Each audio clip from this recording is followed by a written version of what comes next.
I'm here at Samye Ling, our venue in Scotland that we use for our Mindfulness in Nature course. So this course is a combination of mindfulness practices, a little bit of compassion practice, and we go out into nature, using nature as our support for our practice. This place in Samye Ling is just very immersive. We're able to do some forest bathing, spend some time with trees and the river and all the elements of nature. And I'm just going to give you a little look round.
So you can see how beautiful it is.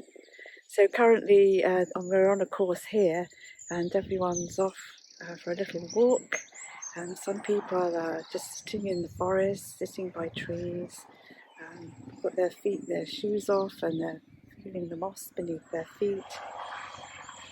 We'll also be doing some gentle movements with Qigong. The Qigong uses the elements of nature in order to restore our energy. And research tells us that immersing ourselves in nature, Qigong and mindfulness all individually help us reduce our stress levels. So I really do hope you'll join us and see what it's like to just immerse yourself with some mindfulness movement in nature.